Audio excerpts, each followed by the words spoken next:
All right. Hey, man, how you going? I'm doing well. How are you doing? Doing all right. Welcome to another OTXNT. Glad to be hanging out with you. Got an interesting topic today, divorce. It's going to be, I asked you to do this one with me because I've been preaching through the Gospel of Matthew, and here we are, Matthew chapter 5, verses 31 and 32. Jesus talks about divorce. And so I wanted to kind of get your take on that, have a discussion. Um, I don't know about you, but I think like this is going to be kind of a three-parter in that I think we'll be talking about divorce today. I think we'll talk about some implications in our next video of marriage. And then what do we do about for those who have been divorced, and how do we get, what does remarriage look like too? So I feel like this is going to be a three-parter, man. You up for it? I'm up for it. I mean, this is an important thing to get right and to handle with great care because it affects a lot of Christians. So yeah, All right, dude. Well, then you want to start us off? let's go ahead and pray. Please join me. Uh, Our Father, who art in heaven, hallowed be thy name. Thy kingdom come, thy will be done on earth as it is in heaven. Give us this day our daily bread, and forgive us our trespasses as we forgive those who trespass against us. And lead us not into temptation, but deliver us from evil. For thine is the power and the glory forever and ever. Amen. Amen. All All right, right. So so this is your baby. I'll let you drive. all right, so here's the deal. So I started this past week. I got to Matthew 5. Let me pull it up. And you get into verse 31 and verse 32, and here's what Jesus says.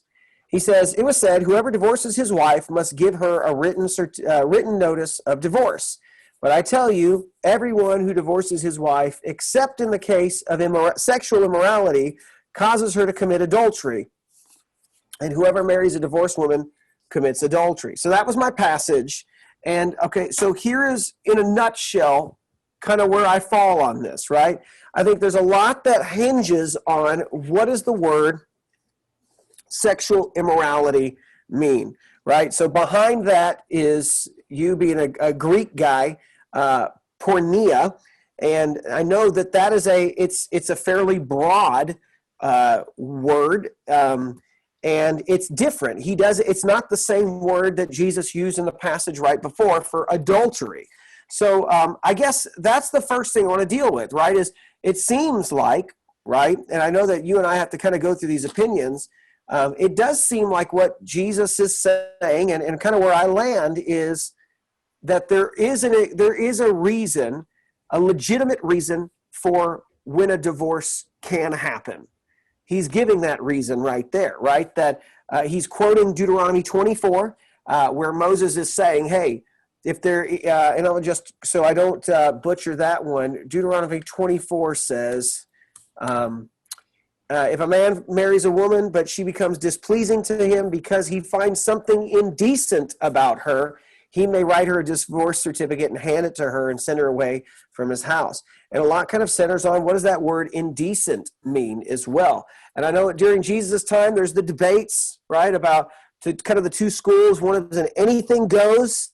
You know, if she burns your food, get rid of her. And there was another that kind of said it's adultery only. They were kind of debating what did Moses mean by what is indecent. I actually think that's what Jesus is clarifying for us here. He's been doing that in context. He's clarifying what was the original intent of the law. And I think what Jesus is saying is the reason for why you should have a divorce, if any, if there ever would be a divorce, would be, and he says, in case of porneia, or as we English translations would say, immorality.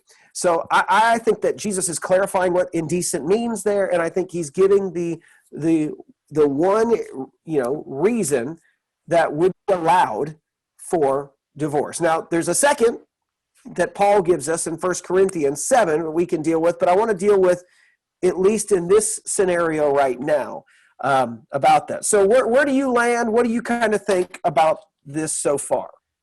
Yeah, I mean, I think there's not a lot of passages to work through, but I think for most Christians, as you start working through these passages, you might be surprised at how rigid Jesus's answer appears. And in fact, you just talked about the most lenient passage that we can find on Jesus's view Yeah. of divorce, because when we find it in Mark, Matthew 19, Luke 16, that exception clause isn't even there. It basically is very much no.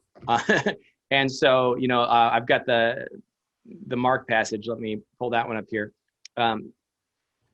Mark 10, verse, let's go with 2. The Pharisees came and asked him, "Is it lawful for a man to divorce his wife?" testing him. And he answered to them, saying, "What did Moses command you?" "Moses permitted a man to write a certificate of divorce and to dismiss her." And Jesus says, "This is because of the hardness of your heart. He wrote this precept, but from the beginning of creation, God made them male and female. For this reason, a man shall leave his father and mother and be joined to his wife, and the two shall become one flesh. So they are no longer two, but one. Therefore, what God has joined together, let no man separate." And so, moving on, the disciples ask him, and he says, "Whoever divorces his wife and marries another commits adultery against her. And if a woman divorces her husband, and marries another, she commits adultery." And that's the end of the story. And so that exception clause is not in the Markan passage, and I don't believe it's in the Lucan passage. It's not in Luke as well. It's the exceptions are only in Matthew 5 and Matthew 19. Yes, and so the big question, that some have looked at with what is being done with this pornea question is, Jesus is either using that as an exception that is very specific, or using it as, I guess there's 3 options. It's very precise, meaning fornication in that sense, very broad, or just replicating adultery as adultery is used in other places. But the other option is pornea being an all-encompassing sexual immorality type phrase.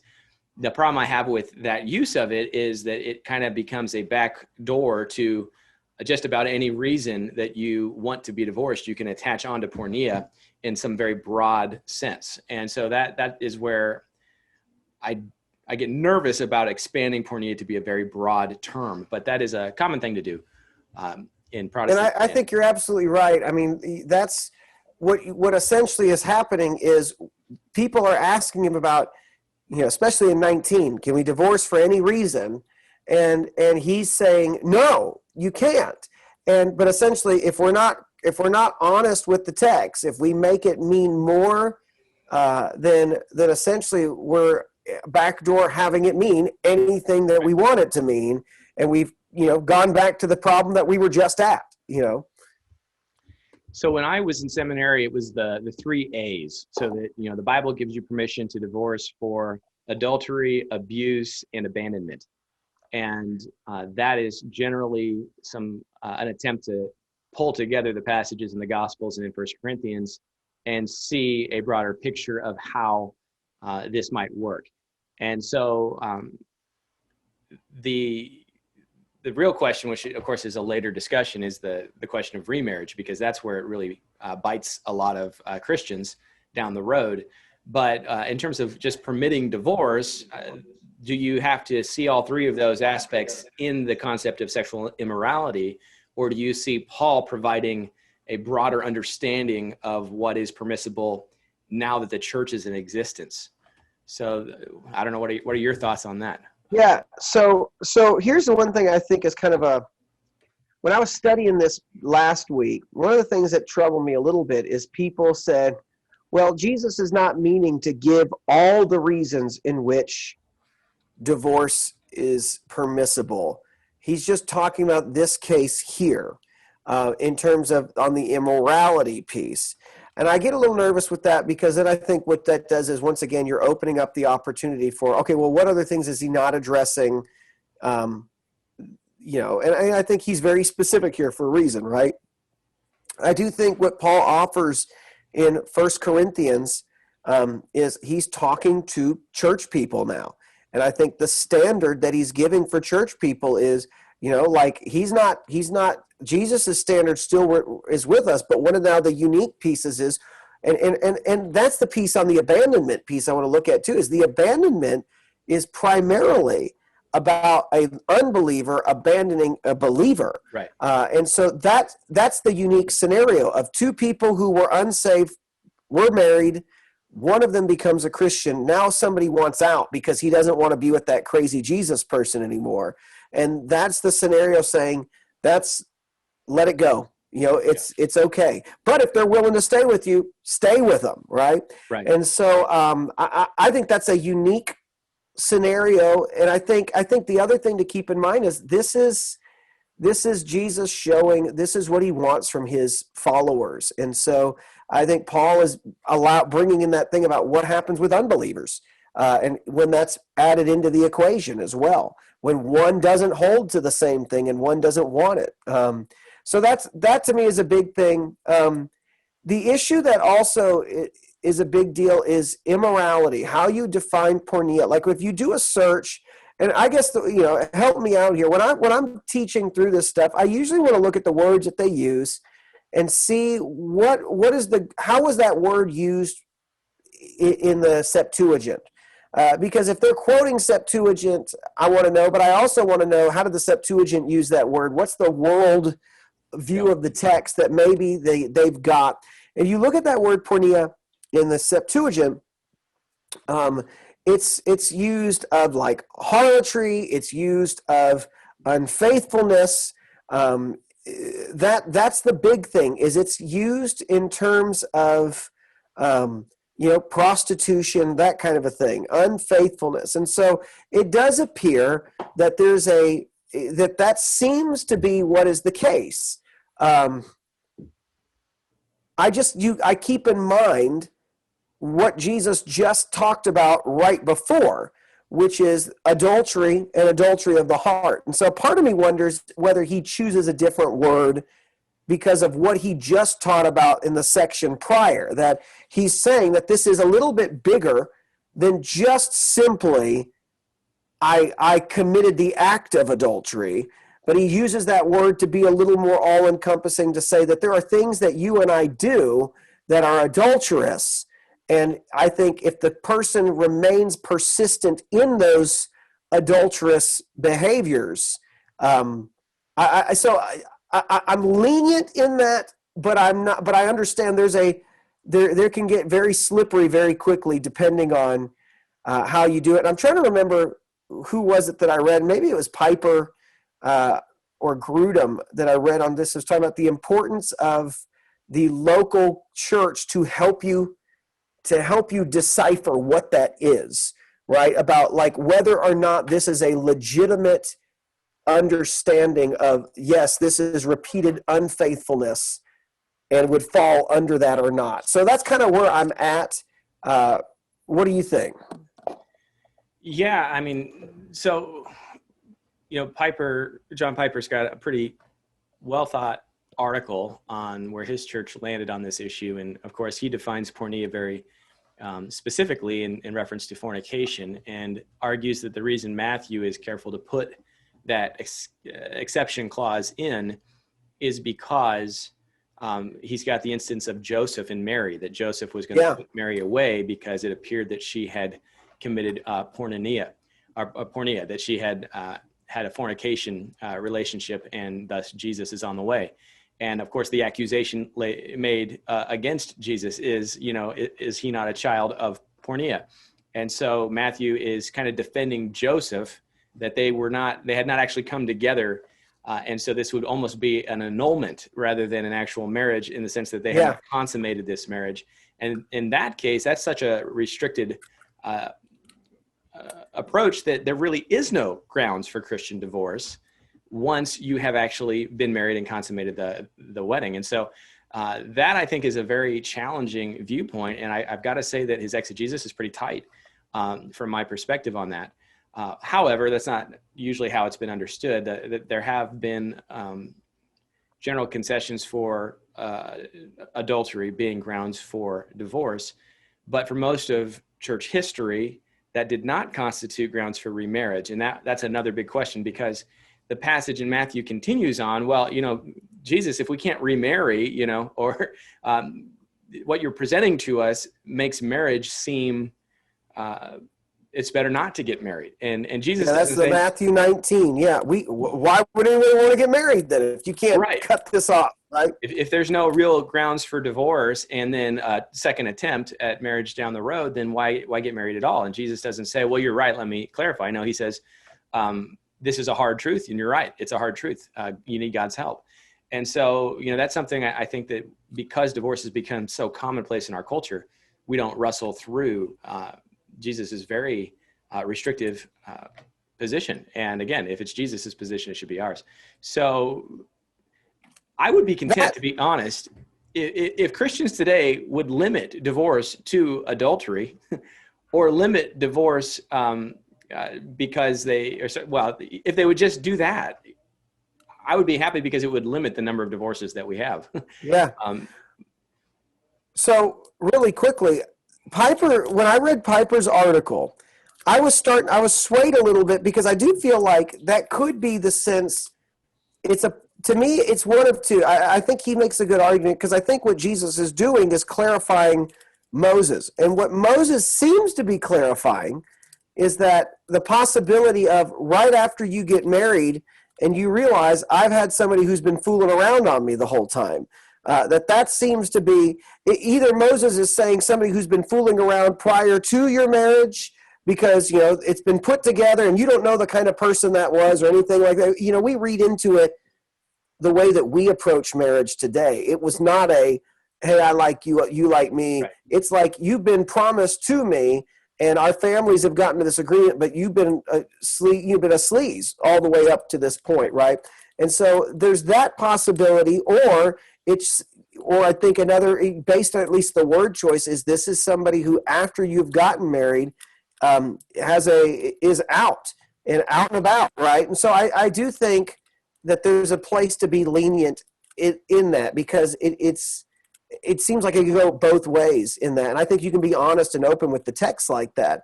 But to me, it has to be, I do think you have to read it in light of the previous section, which is we're talking about adultery. We're talking about immorality in our marriage.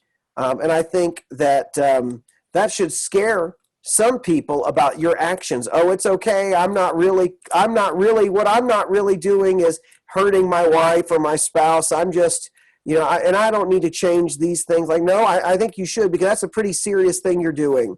But I do think it's interesting when you start to look at stats on why people get divorced. And I showed this to my congregation. Let's see if I can throw open those stats while I'm at it. You would not believe that the number one stat for why people get divorced, this is the first one. The number one is lack of commitment. This is the largest reason why people get divorced in America today. And it's because we're just not in love anymore. Yeah. I don't feel that tingly sensation like I used to when we were together. The next one is argue too much. The one right after that, which is kind of close to it, these are the percentages. Like 73% say it was lack of commitment. 56 say argue too much. 55 say infidelity. Another group says, another top reason is, are we married too young? Another after that is unrealistic expectations, lack of equality, unprepared for a marriage. And then at the very bottom is abuse. 25%. Like the bigger reasons are we just don't love each other anymore. So you're absolutely right. If we would just say, limit it to just one thing. Because as a Christian... No, I'm sorry. You go. Well, and that goes, again, back to the Corinthian passage. Paul's instructions don't contradict Jesus's. Basically, as it's up to you, try your best to stay married. Really, that is kind of the view here. And don't commit adultery. But if someone commits adultery, that may or may not be a cause for divorce, depending on how you understand that word porneia. But the Paul passage is, if you have been dismissed because your spouse doesn't want to be with you, you don't have to somehow pursue legal recourse or keep pushing in order to stay together. You can consent to be divorced because of what they've done, but you're not supposed to seek it yourself. And so really, the Christian's goal is to keep the marriage together as much as they are able. And that is because, we believe once saved, always saved. Aren't we glad that God doesn't fall out of love with us? Because that picture of marriage is a picture of salvation and God's joining to his church. And so, when we distort that image, we distort the salvation that we're promised in Christ. But the other issue is that there's a sensitive topic here, and that is abuse, because there's a lot of people who are saying that because the church has taught that that's not a valid reason for divorce, that we have kind of set women up to be abused by not giving them recourse. And so I do think that we need to address that. And Russell Moore actually had a tweet that says, in my view, divorce is ethical based on sexual immorality or abandonment, and he sees abuse as an unsafe home, which constitutes abandonment. And I think that that's where I would put it as well, that there is a place for those that are in an abusive relationship to kind of view, rather than their husband just abandoning them, he's actually gotten abusive. And so I believe the Christian response there, though, should be separation, and with the prayer and hope that God could still do a work. But there is grounds to get safe, to be separated and divorce. And I think that grounds, though, needs to really be weighed with the remarriage question. I think we'll have to address that. Yeah. Well, and I think this is where this leads off for you and I right now, is our next discussion has to be on implications for marriage based on this passage, right? So if Jesus only gives one reason, and it's debated whether that meant, like you're saying, is it, the Piper position is actually, was it meant to be like fooling around right prior to marriage, and this was never meant to be? And so kind of a context that's completely unlike our own today, because we're not in arranged marriages or things like that. Or is it for the reasons of immorality? I think that's something that we need to then talk about, which is why. What does marriage need to look like? Why is it so important that marriage remain at whatever cost? And where we're saying that even like, don't jump to, like, Jesus is not commanding get divorced. He's not. He's giving an exception. Even Moses was not commanding. They said he commanded us to give it, in the sense that he allowed for that. But so we need to talk about, why is it so important to stay together? And I think that that's something that we should probably deal with in the next. And then also the idea of, okay, so what do I do?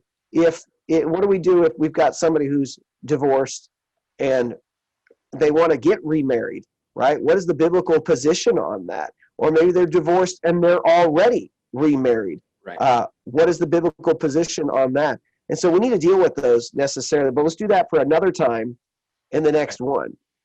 So do you agree, though, abandonment, abuse, adultery are grounds for divorce? Or those would be...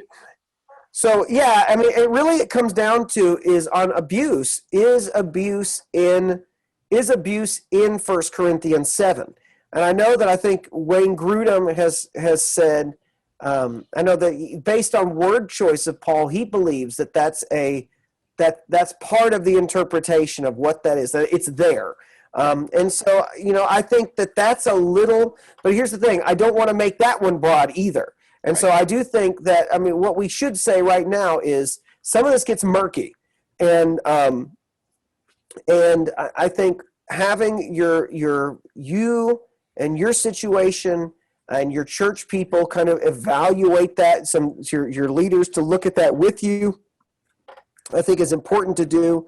Here's what I don't want to do. I don't want to go beyond what is in the text. Right. And so that's why I think, on some of those, separation is first and foremost, probably what you're going to want to do before you even jump to that.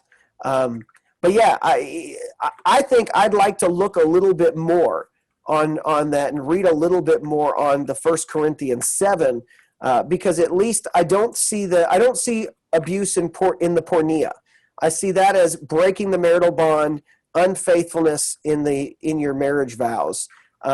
Paul's scenario is something I need to look at a little bit more, and I'd be up for actually, if you want to do the next one as what's Paul saying in 1 Corinthians 7, if you want to do that first. Yeah, I think that might be a sounding board, but just because of the climate we're in, if you are in an abusive relationship, we want you to get safe, all right? And we don't want you to endure abuse of any kind. Get safe, and There then are no verses say stay up and put up with it. Get out. Get the heck out as quickly as possible. Right. And seek guidance, seek counsel, seek protection, and there is a spiritual avenue that will be made apparent, through prayer. But that, just we're in a position. I don't want anyone to think that we are piling on that because of just the climate.